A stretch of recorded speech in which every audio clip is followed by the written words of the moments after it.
Aquí conversamos con quienes escriben sobre nuestras ciudades y sus protagonistas.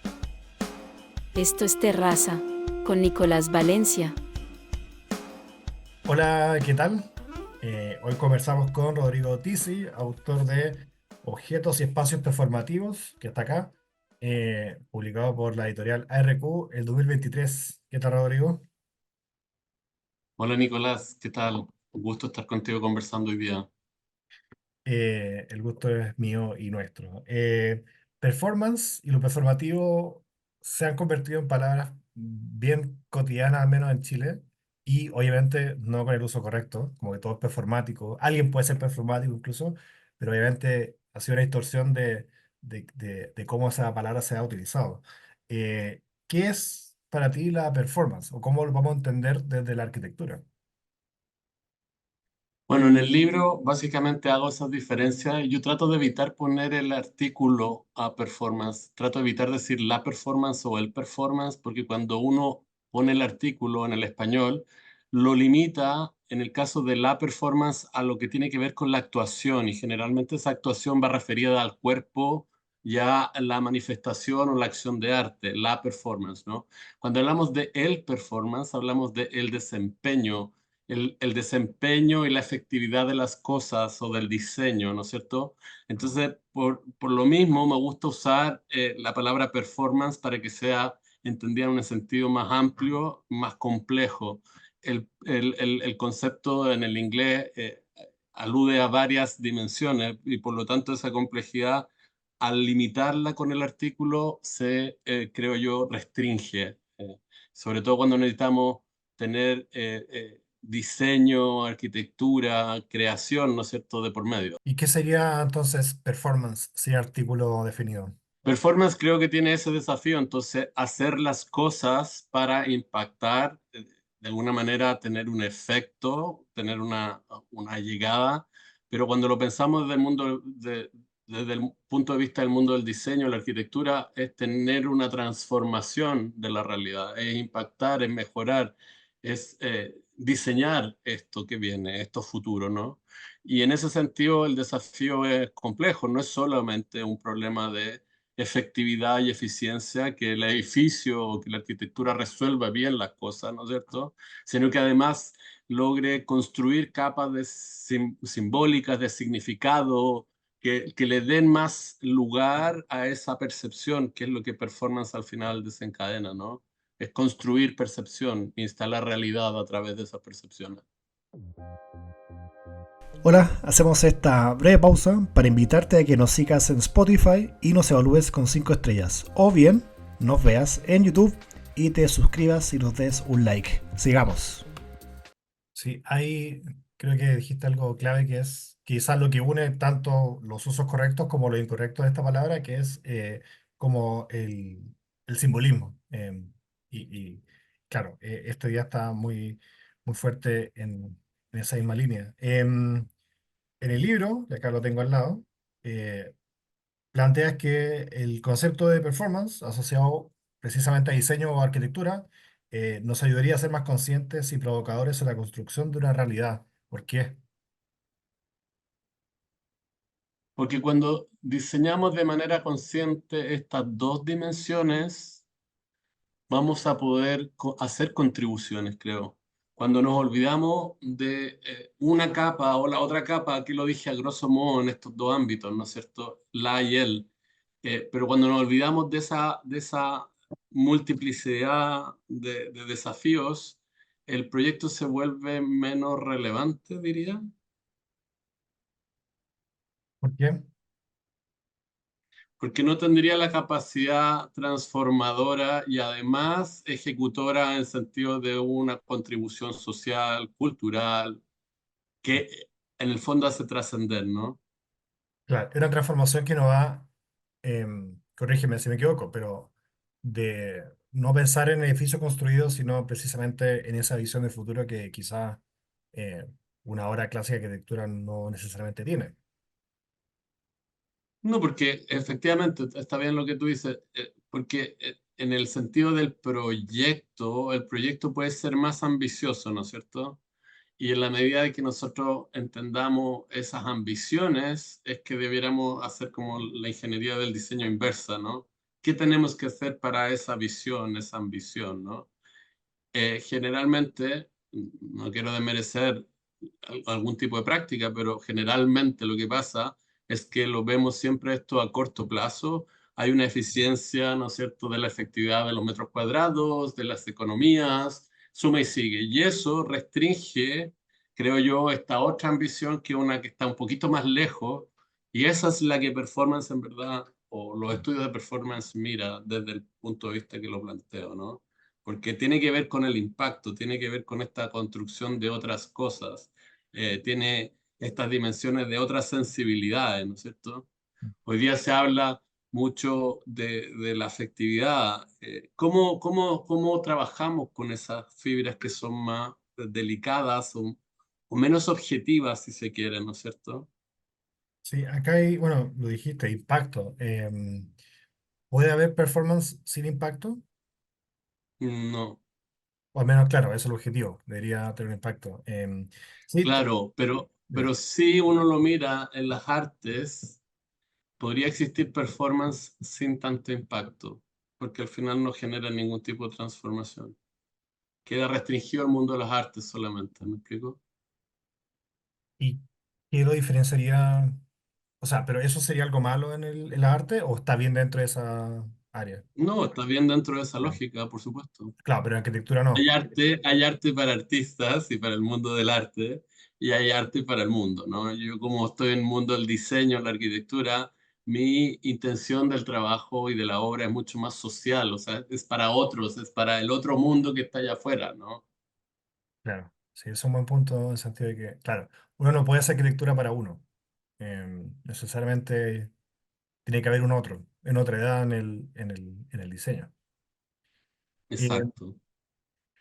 Te escucho hablar, Rodrigo, y se me vienen un par de ideas o palabras que yo creo que quienes estén escuchando o viendo esta entrevista puedan asociar y se pregunten, bueno, ¿cuál es la diferencia entre la performance o performance sin artículo? Eh, Hemos escuchado hablar de activación, hemos escuchado hablar de instalación, arquitectura temporal. ¿Cuál es esa relación con esos conceptos y qué tan lejos está de lo que tú planteas en este libro? Yo creo que las acciones y las acciones con sentido se acercan a la idea de instalaciones, ¿no es cierto? Entonces, ese mundo es totalmente plausible desde hacer cosas, ¿no? Que duran un tiempo, acciones temporales. Esas intervenciones que pueden ser entendidas instalaciones cuando las entendemos desde el punto de vista del sitio específico, de lo que hay ahí puntualmente en ese lugar, ¿no es cierto? Se acercan mucho estas definiciones y el mundo de las artes las ha explorado muy bien, ¿no es cierto? Cuando hablamos aquí de hacer performance, además de esa instalación de conciencia de sitio específico, que puede ser temporal, por supuesto, por lo tanto ahí va la acción asociada a esta intervención material, ¿no es cierto? Es algo temporal que sucede, actuamos poniendo esa construcción material, eso es performance en el sentido de tener un impacto, desencadenar situaciones, activar otras. Entonces, es un poquito más ambiciosa esa conciencia cuando hacemos o tenemos la oportunidad de instalar, ¿no es cierto?, arquitecturas o diseño. Eh, no se queda solamente en resolver el sitio específico que podría ser la instalación. ¿Me explico? Sí. Bueno, entonces, performance puede o no estar asociado a un sitio específico. Claro, porque hoy día con todo lo que tenemos, todas las redes, ¿no? Y todo lo que es digital en las comunicaciones, podemos estar haciendo performance a través de representaciones de las cosas, ¿no? Y en ese sentido, que en un mundo tan digital lo hace más factible, lo hace más... ¿Cómo lo ves tú, esa relación? O considerando Yo que creo que es una eso se joven. potencia absolutamente, se potencia muchísimo con esta dimensión de percepción que tenemos gracias al mundo de las comunicaciones hoy en día. Entonces, una obra puede hacer más performance porque además está amplificada por las comunicaciones. Y necesita una territorialidad, porque independiente de que sea virtual, puede ser universal, en el sentido de que una performance, si bien, a ver, puede tener una lógica pensando en Buenos Aires, en Berlín, pero en un mundo digital yo puedo acceder desde cualquier parte del mundo. ¿Necesariamente hay una conexión con esa como territorialidad o no? ¿Cómo lo ves tú? Yo creo que no es ni lo uno ni lo otro, yo creo que parte de una localidad, de un contexto específico, de un sitio específico, por lo tanto hay preocupaciones, hay temas, hay contenidos, ¿no es cierto? Pero si es que existen sensibilidades fuera de ese contexto, por supuesto que vamos a entrar en sintonía, lógicamente. Tiene que ver cómo percibimos nosotros. Entonces, algo que sucede en Santiago de Chile puede ser de igual de relevante porque le compete a gente o a sociedades, ¿no es cierto?, que están en otros lugares y por lo tanto ahí entra una sintonía, ¿no? Es como cuando estudiamos una obra y nos inspiramos por lo que sucede alrededor de esa obra y luego la llevamos a nuestro contexto y probablemente esa inspiración nos hace reinterpretar eso en el lugar de nosotros, pero nos conecta con eso porque tenemos unas sensibilidades que podemos desentrañar de ese objeto inicial o de esa provocación inicial que sería la obra en su lugar específico, ¿no? O sea, mientras haya conexión y impacto, está bien. No es que esté bien, pero calzaría bajo el Funcionaría, contexto. Claro, funcionaría. claro. Bueno, tú tienes, bueno, en un contexto también que eres académico, estás también en la Universidad Adolfo Ibáñez, y en el libro también mencionas que algo que se repite bastante, bueno, considerando que el público de Terraza no está totalmente en Chile, siempre se habla mucho de, bueno, hay muchas escuelas de arquitectura en Chile, son más de 40 según lo que tú planteas en el libro, para un país que tiene 18 19 millones de habitantes. Y eres muy categórico en que gran parte de esa academia es bastante conservadora.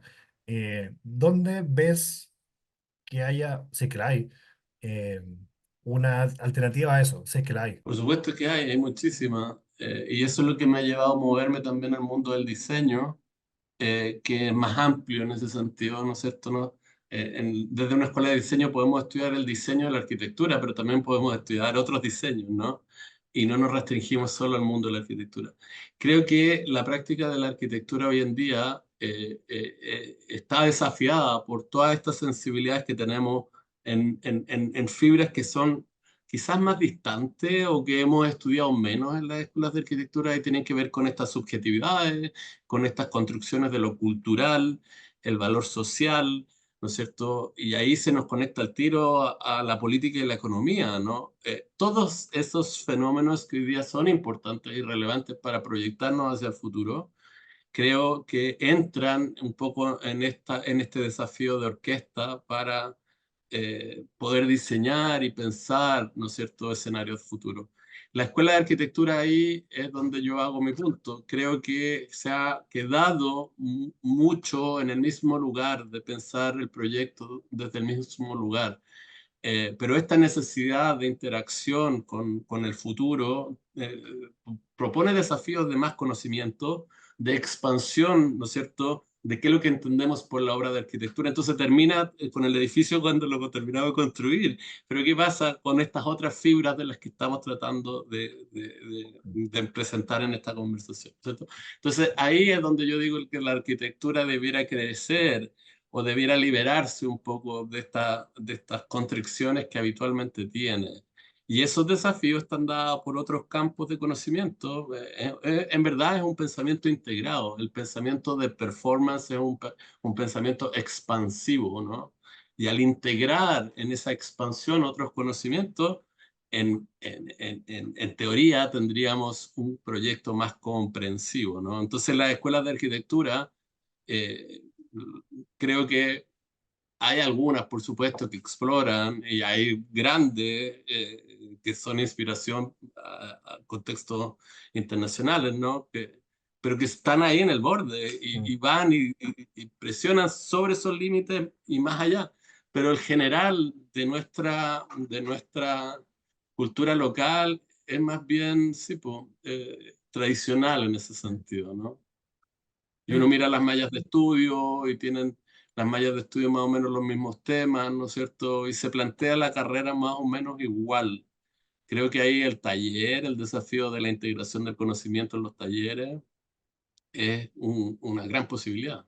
Mm. Desde la escuela de diseño acá, nosotros trabajamos con arquitectos, trabajamos con diseñadores, trabajamos con artistas, urbanistas, y esa lógica de pensamiento es mucho más simultánea, ¿no? No tiene como una linealidad que podría ser la que uno entiende en una malla de escuela de arquitectura más convencional. Sí, te escucho y me da la impresión que hay dos cosas. Por un lado, la arquitectura históricamente es, como física, contundente, que no tiene, que puede acumular historia, pero que no se lleva muy bien con lo voluble. Y el tema de la performance, por ejemplo, va en otra línea.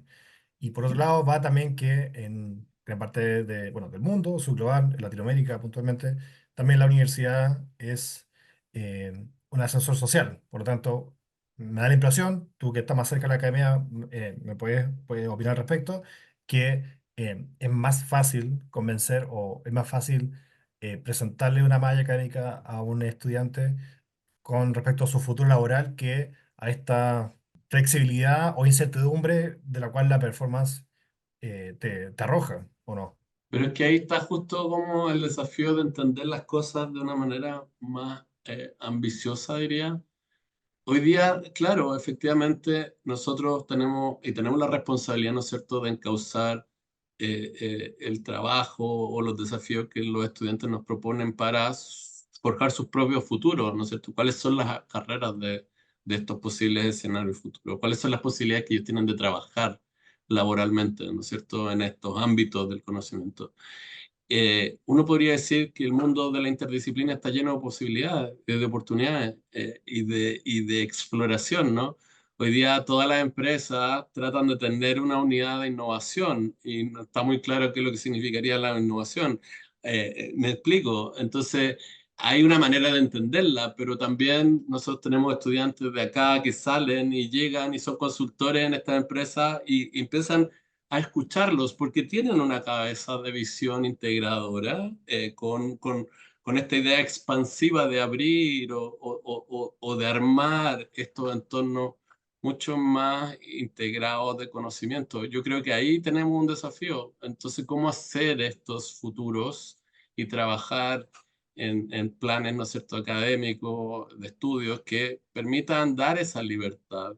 Si nos quedamos y si ofrecemos el mismo lugar, poco va a pasar ahí, ¿no? Y va a pasar poco porque además ese lugar es súper competitivo, está lleno de posibilidades, ¿no? El estudiante en una posición convencional va a tener que competir con otros también muy convencionales y por lo tanto las oportunidades de esta expansión son casi nulas, diría, ¿no? Eh, Son entonces fáciles. nos plantea desafíos que son simultáneos. Por un lado, avanzar a esos ámbitos con menos definición, ¿no es cierto?, tan estrictos, pero por otro lado también arriesgarnos e invitar a ese riesgo, y que tiene que ver un poco con idearse de manera más creativa el futuro, ¿no? Mm. Sí, también tener certeza del futuro saliendo de la universidad me parece un poco ingenuo también tan joven como tantas cosas que cambian que difícilmente nos vamos a dedicar a hacer lo mismo toda la vida. Me recuerda esto a una conversación que tuvimos con Guillermo Wisdik en otro capítulo de Terraza y a raíz del libro En la niebla, traducido recientemente al español. Y él habla también de esta idea de el fin de la dualidad. Como él lo sitúa con la caída del muro de Berlín, pero precisamente estamos en un contexto más voluble, desde, bueno, la sexualidad, eh, como quizá el gran ejemplo, formas de vivir, y que nos enfrentamos ante una visión más conservadora de volver a esa dualidad. Precisamente esto de lo performático va en esa línea de la incertidumbre. Eh, Imagino que para hablar de futuro, la performance o performance sin artículo necesariamente trabaja con la incertidumbre. Mm, constantemente. ¿No es cierto? Por un lado tenemos el desafío de imaginarnos eso que queremos, ¿no es cierto? Eso que queremos que se logre hacer, ¿no? Y tenemos que hacer lo que te digo, como la ingeniería inversa de entender cuáles son los pasos para llegar a eso que estoy queriendo tener, ¿no? Esa ambición del proyecto. Pero obviamente esas son intuiciones que se pueden manejar de manera más objetiva, las puedo informar, ¿no es cierto? puedo decir, por esto, por esto, por esto voy a llegar a eso. Entonces, eso es complejo porque supone harto más que solamente el proyecto, ¿no es cierto? Hay otros pasos posteriores. Pero eso puede fallar, obviamente. Y si falla, no resulta, ¿no? El desafío de lo que queremos o de estas expectativas las podríamos, claro, definir a priori y podemos diseñar para mantener eso y llegar a eso, ¿no? Pero el camino y lo que sucede fue eh, desencadenar el resultado adverso o el no resultado de eso. Entonces, creo que nos ponen desafíos de cómo hacer las cosas, pero ciertamente eso no se asegura que va a tener lugar igual, ¿no? Porque además esto es ambicioso, esto quiere ser transformador, esto quiere ser una contribución. Entonces, como tiene esas capas de desafíos, puede fallar. Pero nos invita a ese riesgo, ¿no es Mm. cierto? Que probablemente otras posiciones más cómodas no lo llama. Claro, o sea, especular con el futuro es fallar constantemente porque el futuro siempre va, es como la sombra de uno, siempre va a estar un paso más adelante de uno. Y Claro, ya, pero el buen punto de eso es que efectivamente el futuro puede fallar, pero hoy día, gracias a la información que tenemos y al mundo científico, al conocimiento científico, podríamos decir y proyectar cosas, ¿no? Por eso digo que el conocimiento y la colaboración del conocimiento con lo que tenemos a nuestro haber sirve para pensar e idear mejor estos no, futuros. Desde la arquitectura solamente es poco lo que podemos entender respecto de otros fenómenos, ¿no? claro, no es suficiente. Eh, También en un momento tú vas declarando conceptos y algo que lo hemos mencionado ligeramente, pero creo que es transversal, que es el tiempo, en el sentido de la organización del tiempo. ¿Qué tan importante es eso en performance? Es rotundo porque tiene que ver con la percepción y la percepción tiene momentos, ¿no es cierto? Uno no está percibiendo el mundo siempre de la misma manera constantemente. La percepción tiene temporalidades. Y las temporalidades, desde este punto de vista, está dada por los contextos y los entornos. Gracias a los contextos y los entornos, yo tengo la posibilidad de percibir las cosas de una forma u otra. Y eso está en constante cambio. Por lo tanto, el tiempo es parte de la percepción que yo puedo tener. La arquitectura puede construir lugar y eventualmente puede construir tiempo, que serían estas percepciones. Pero yo ahí sumo otra capa más que tiene que ver con el contexto de este lugar y de esta arquitectura. Y si el contexto es favorable, bueno, la percepción va a ser favorable. Si el contexto es adverso, gran bomba. Entonces, ahí es donde están estos juegos con performance, porque nos amplía constantemente el lente de análisis de lo que estamos entendiendo por el proyecto. Totalmente. Y necesariamente es temporal, no en el sentido de que se acaba, sino que está relacionado con un cierto punto. O sea, no podría haber performance atemporal o no. No, no podría haber performance temporal. De hecho, la documentación en performance es muy relevante porque dicen, el performance existió, eso es Peggy Phelan, ¿no? Pero todo lo que viene después puede ser documentación. Alguien puede escribir de eso, alguien te puede mostrar una fotografía, alguien te puede mostrar un video, pero en el fondo todas esas documentaciones tratan de asir o agarrar lo que en algún momento se pudo percibir o existió, ¿no es cierto? Performance aparece y desaparece. ¿Cómo nosotros entonces diseñamos eso? Bueno, lo diseñamos a través del mundo material como diseñadores o la arquitectura, los entornos, ¿no es cierto? Pero en verdad lo que estamos es dándole lugar a que esos momentos de experiencia sucedan y vayan, ¿no es cierto?, sucediendo iguales en el tiempo, se vayan transformando. Ahí la arquitectura es más rígida o menos rígida también. Claro. Es adaptable a las transformaciones culturales, a la sociedad. Son las preguntas que hoy día también tiene el campo, ¿no? Mm. O sea, se documenta para hacer visible la performance. O sea, no existiría performance sin documentación. No existiría. Y hablando de documentación, Rodrigo, el libro también aborda Plaza Italia, una oportunidad para diseñar performance que está basado en una tesis proyectual tuya. ¿Qué es La Plaza Italia, para quienes nos escuchan y primera vez que hablan o se escuchan este concepto, ¿qué es la Plaza Italia? ¿Dónde está? ¿Y por qué te importa tanto o te importó tanto para esta tesis? Me sigue importando tanto la Plaza Italia porque he aprendido mucho desde ese lugar. Es como volver a visitarlo y volver a estudiarlo y volver a estudiarlo, ¿no?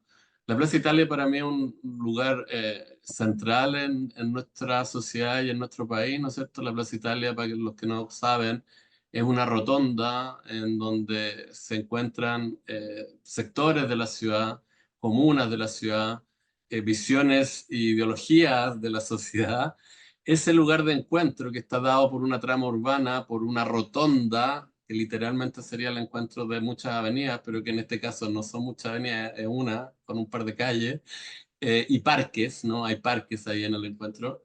Ese lugar que como nudo urbano tiene el valor para mí de ser un espacio que le da lugar a estas temporalidades que estamos tratando de describir, ¿no es cierto? En la Plaza Italia, en verdad, en la Rotonda Baquedano, porque ahí hay un monumento o existe un monumento y es una rotonda, pero en verdad la Plaza Italia aparece cuando, en mi lógica de la tesis, de la pregunta del proyecto, ¿no? Aparece cuando la gente se encuentra. Ese lugar de encuentro es la Plaza Italia. Y por lo tanto, la Plaza Italia no tiene la forma de una rotonda, sino que tiene la forma de este encuentro masivo, colectivo, ¿no? Diverso. Ese encuentro de personas es temporal, es absolutamente temporal. Y aparece a propósito de celebraciones, de manifestaciones, de resistencias.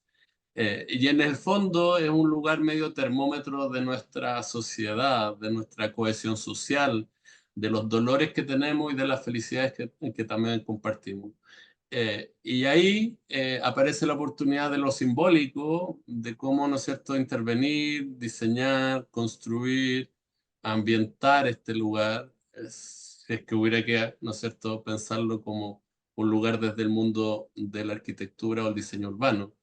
Eh, Eso que hoy día también está en cuestión porque está pasando una transformación del metro, ¿no es cierto?, de las arterias de la Alameda y Providencia, de cómo se confluyen los parques. Esa pregunta que se va a convertir en un desafío de diseño urbano, de diseño de infraestructura urbana, tiene una pregunta que para mí es mucho más medular y que está por sobre eso, que tiene que ver con la construcción simbólica, la interacción social, la cohesión, ¿no? Y por eso para mí es tan importante este lugar, porque a lo largo de los años y a lo largo del presente, la historia presente de nuestro país, han pasado muchísimas cosas y se han proyectado también muchísimas imágenes de deseo, de optimismo, de desafío futuro, ¿no? Ahí confluyen un poco estas ideas. Sí, de hecho, bueno, en el libro aparece un par de imágenes y ya que hablamos de temporalidad, hay imágenes del proyecto para el año 2000, pero también para el año 3000. ¿Qué, Mm. qué propusiste como con estos monumentos como objetos performativos en ese momento? Sí, es buena tu pregunta.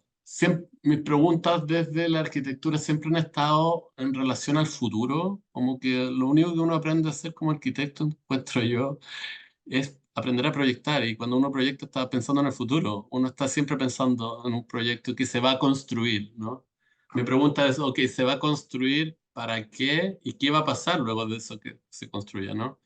Entonces la tesis de arquitectura que se plantea ahí, para el año 3000 yo planteaba la unión de los parques, que hoy día no tenemos, y que dicen que se va a hacer, pero no se va a hacer como está en el proyecto que yo planteo, así que los invito a revisar el proyecto. Eh, pero además era un espacio que yo no lo entendía en su momento como objetos performativos. Y hoy día me doy cuenta que eran objetos performativos porque no estaba haciendo referencia directa a los monumentos, estaba creando estas arquitecturas que iban a gravitar sobre el espacio de la Plaza Italia y se iban a reorganizar dependiendo de la masa de gente.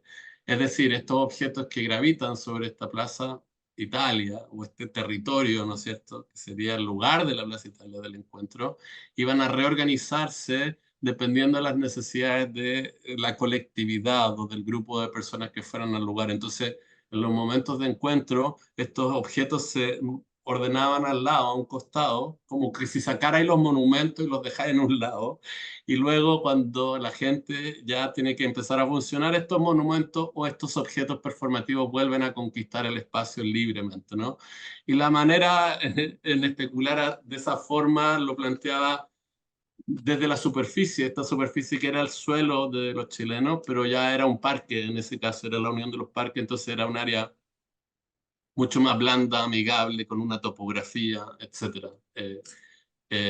Y claro, alguien me preguntó, bueno, ¿y cómo hacemos esto para que esto exista? Sí, obvio, esto está para el futuro, un futuro imposible porque nadie va a estar probablemente vivo y el planeta va a ser otro en eso, en ese año, eh, pero lo que yo pensaba era, esto funciona por polos gravitacionales, como polos opuestos, ¿no es cierto? Como hacemos los trenes de alta velocidad, que gravitan en el fondo, y por magnetismo se logra reorganizar esta situación y activar este suelo. Un poco de esa manera estaba pensada la ingeniería tecnológica, si se plantea así como desafío. Eh, Antes de terminar, Rodrigo, ¿para qué le interesa este tema? Además de, obviamente, leer objetos y espacios performativos publicados por la editorial RQ el año pasado, ¿qué recomiendas conocer, investigar, ver?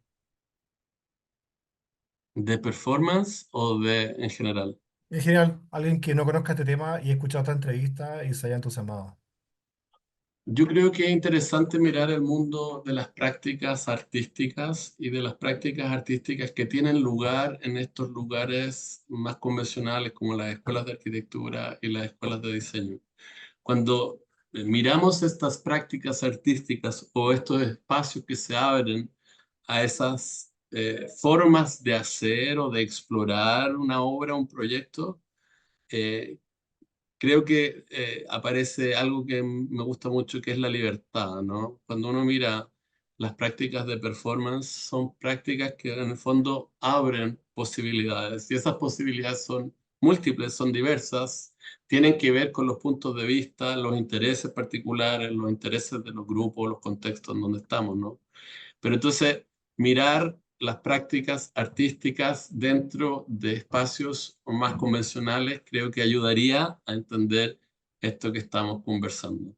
Y las prácticas artísticas cruzan las ciencias también, el mundo científico y el mundo del conocimiento, ¿no es cierto? Sabemos que hoy día acercar estos mundos parece que al entorno, al medio ambiente y a la sociedad le hace bien. Sí, totalmente. Rodrigo, te quiero agradecer por esta conversación. Abordamos ligeramente muchos de los temas que aborda eh, el libro. Y nada, la invitación a leer Objetos y Espacios Performativos. Acá está, publicado por Editorial RQ el año pasado. Bueno, muchas gracias por ti, Nicolás, por esta conversación y estamos en contacto. Un saludo a todos. Esto fue Terraza, con Nicolás Valencia.